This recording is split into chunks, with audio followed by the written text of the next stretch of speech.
তৃণমূল ছাত্র পরিষদের মধ্যেও তো এরকম অনেক মনোজিৎ মিশ্ররা রয়েছে। আজকে এই বক্তব্যটা বলেছি বলে আমাকে দলের অন্দরেই তৃণমূল ছাত্র পরিষদ বলো বা তৃণমূলের কেউ বলো ফেসবুকে বিভিন্ন মন্তব্য আমার বিরুদ্ধে ছুড়ে দিচ্ছে। আমি হয়তো কয়েকটা মন্তব্য পড়বো তোমার এখানে, তা আমাকে তো এটা শিকার হতে হচ্ছে। এটা তখনও আমাকে শিকার হতে হয়েছিল যে আমারই দলের অন্দরের কেউ কেউ আমার ডিপ ফেক করা নোট বলো, আমার এআই করা নোট বলো, আরো 5 জনকে দেখিয়েছে। এটা তো লজ্জার, মানে এটা আমার কাছে লজ্জার থেকে অনেক বড় বিষয়। যাদের দেখিয়েছে তাদেরও তো লজ্জা। কি করলে, মানে যেই কাণ্ডটা করছে তার সঙ্গে ফেস টু ফেস কথা বলেছিলে? না, আমি কেন তার সঙ্গে কথা বলতে যাব ফেস টু ফেস? এরকম একটা মানুষের সঙ্গে কেন কথা বলতে যাব যে এরকম নোংরা মানসিকতার অলরেডি পরিচয় দিয়ে দিয়েছে? আমি তো বললাম না, আমার এই সময়টা আমার একার সঙ্গে একার লড়াইয়ের ছিল, আমার সঙ্গে অন্য কারোর লড়াইয়ের ছিল না। আমাকে এটা হজম করতে হয়েছে এবং এটা মানতে হয়েছে যে রাজন না, তোর সঙ্গে যেটা হয়েছে সেটা খারাপ, কিন্তু তুই এই খারাপের এই মুহূর্তে দাঁড়িয়ে তুই খারাপের বিরুদ্ধে কি বলবি, খারাপের সম্মুখীন কিভাবে করবি? আমার একার সঙ্গে একার লড়াইয়ের সময় ছিল ওটা। আচ্ছা, একটা কথা বলো, এই যে ঘটনাগুলো ঘটছে এটা শীর্ষ নেতৃত্ব পর্যন্ত পৌঁছতো কি? আমার মনে হয় পৌঁছতো না। কেন বলছি? আমার দলের সুপ্রিমোরা কোনোদিন বলে দেননি, মমতা বন্দ্যোপাধ্যায়, অভিষেক বন্দ্যোপাধ্যায় কোনোদিন বলে দেননি করো, কোনোদিন তারা বলে দেয়নি যে কোনো মহিলা সহকর্মীর সঙ্গে এইরকম ব্যবহার করো। আমি সেটা বলছি না, মানে যারা এই ধরনের ঘটনাগুলো ঘটাচ্ছে তাদের পরিচয়টা দলের শীর্ষ নেতৃত্ব পর্যন্ত পৌঁছয় কি? এই যে আজকে কসবাকাণ্ডে বারবার করে যার নাম উঠে আসছে, এই যে মনোজিৎ মিশ্র, তার তো আগেও একাধিক এই ধরনের ঘটনা ঘটেছিল, আমরা সম্প্রচার করেছি। আজকে আমরা দেখিয়েছি যে কতজন এই কথা বলছে এবং কি বলছে, মানে ভাবা যায় না। তুমিও মেয়ে, আমিও মেয়ে, বলতে মুখে আনতে খারাপ লাগে, কিন্তু সে এটা ঘটিয়েছে। তারপরও সেখানে সেই কলেজে কেন তাকে অস্থায়ী একটা দায়িত্ব দেওয়া হলো, একটা পদে নিয়োগ করা হলো?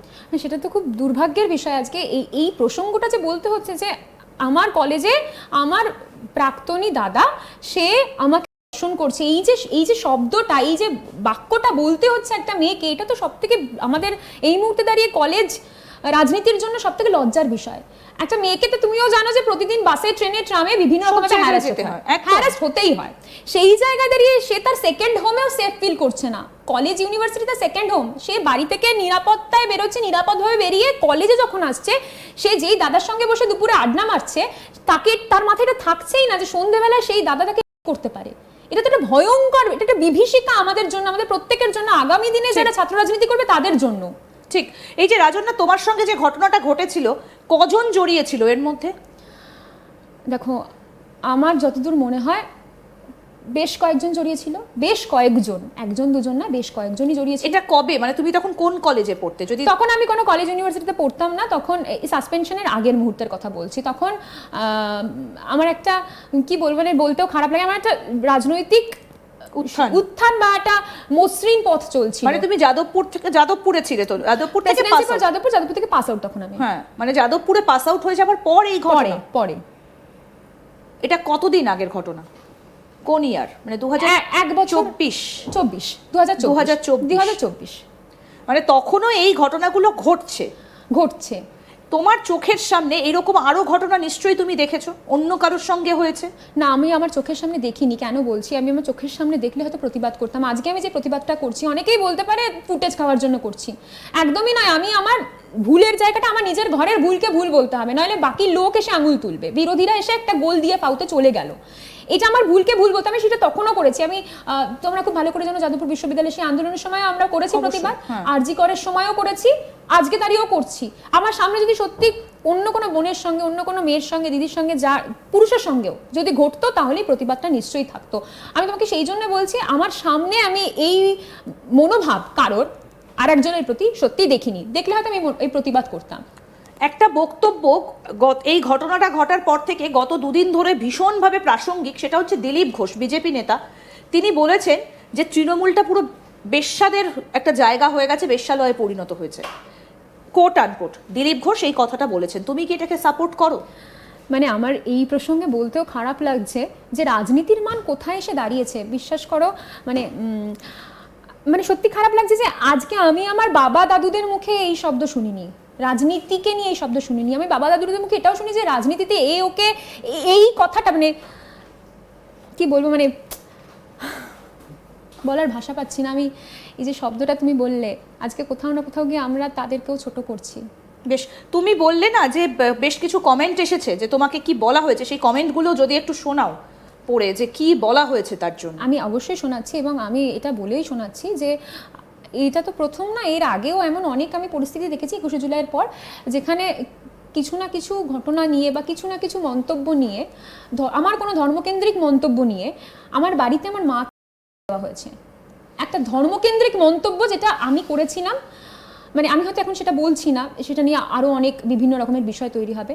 সেই ধর্মকেন্দ্রিক মন্তব্যের জন্য আমি পরে নিজেই ক্ষমা চেয়েছি ফেসবুকে, যে আমি জানতাম না একটা পার্টিকুলার ধর্মের সেই বিষয়ে আঘাত লেগে থাকলে আমি ক্ষমা প্রার্থী, কিন্তু আমার বাড়িতে আমার মাকে এসে থ্রেট দিয়ে যাওয়া হয়েছে।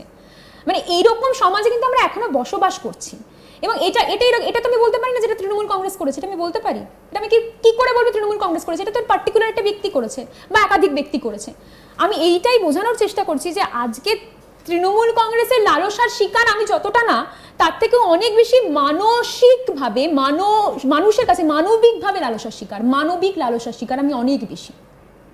কিন্তু এই যে যখন তৃণমূল কংগ্রেসের তরফ থেকে দাবি করা হয় যে কলকাতা হচ্ছে একটা সেফ জায়গা, এখানে রাত্রিবেলা একটা মেয়ে কাজ করে বাড়ি থেকে বাড়ি ফিরতে পারে, এবং ডেটাও বলছে যে কলকাতা একটা অন্যতম সেফ জায়গা, তাহলে কোন যুক্তিতে এই ধরনের একটা থ্রেট তোমার বাড়ির কাউকে দেওয়া হচ্ছে তোমার জন্য, যে একজন পাবলিক ফিগার, তুমি তো একজন নেত্রী, তুমি তো একজন পাবলিক ফিগার, তাহলে সাহস পাচ্ছে কি করে এই ধরনের একটা থ্রেট করার?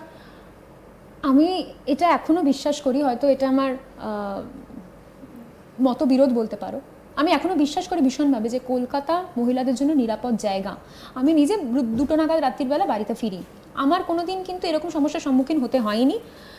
তবে আমি এটা বিশ্বাস রাখছি যে এই যে 2টো ঘটনা ঘটেছে আমাদের সমাজের উল্লেখযোগ্য 2টো ঘটনা 11 মাসের ব্যবধানে, আরজি কর এবং এই ল কলেজ, এই 2টো ঘটনা কোথাও না কোথাও এটা, কিন্তু তার আগেও কিন্তু ঘটেছে এই শহরেই পার্ক স্ট্রিট কাণ্ডটা কিন্তু আমরা ভুলে গেলে চলবে না। এই শহরে সুজেটের ঘটনা প্রথম সামনে এসেছিল, সেটা আজ থেকে অনেক বছর আগে। তারপর এরকম অনেক সুজেটের ঘটনা চারপাশে ঘটে, হয়তো লাইমলাইটে আসে না। কামদুনি ঘটেছে এই রাজ্যেই, মানে এই ঘটনাগুলো মানে ঘটেই যাচ্ছে। এটা তো সত্যি, এই ঘটনাগুলোর সঙ্গে আমি মনে করি রাজনৈতিক যোগের থেকে অনেক বেশি মানবিক অবক্ষয়ের কথা বলা উচিত। আমি যদি এখন বলতে শুরু করি যে ধর্ষণ করেছে সে অমুক দলের, সে অমুক ধর্মের, তাহলে সেটা ভুল হবে। আমি মনে করবো যে ধর্ষণ করেছে সে আদৌ মানুষ কিনা সেটা বিচার বিবেচনা করা প্রয়োজন, প্রথম বিষয়। আর দ্বিতীয় বিষয়, তুমি যেটা বললে, অবশ্যই এই যে ঘটনাক্রমগুলো তুমি যেটা বলছো এটা লজ্জার, এটা আমি মনে করছি লজ্জার, এটা সত্যিই লজ্জার। এটা নিয়ে আমি কিন্তু তোমার সঙ্গে মতবিরোধ তৈরি করবো না, এটা নিয়ে আমি কিন্তু তর্ক করবো না, কিন্তু তার মানে এটা নয় যে যারা আজকে এটাকে ডিফেন্ড করার জন্য বলছে অমুক রাজ্যে হয়েছে, তার মানে কলকাতাতে হয়েছে, কলকাতায় তাও তো তাড়াতাড়ি তাকে তদন্তনাধীন করা হয়েছে, এটা কোনোদিন যুক্তিতর্কের বিষয় হতে পারে না যে অমুক রাজ্যে হয়েছে মানে আমার রাজ্যে হওয়াটা ইজ ভেরি কমন। না, আমার রাজ্যে যেগুলো হয়েছে, যেগুলো ঘটেছে সেগুলো লজ্জার, কিন্তু তারপরে কি পদক্ষেপ নেওয়া গেছে বা কি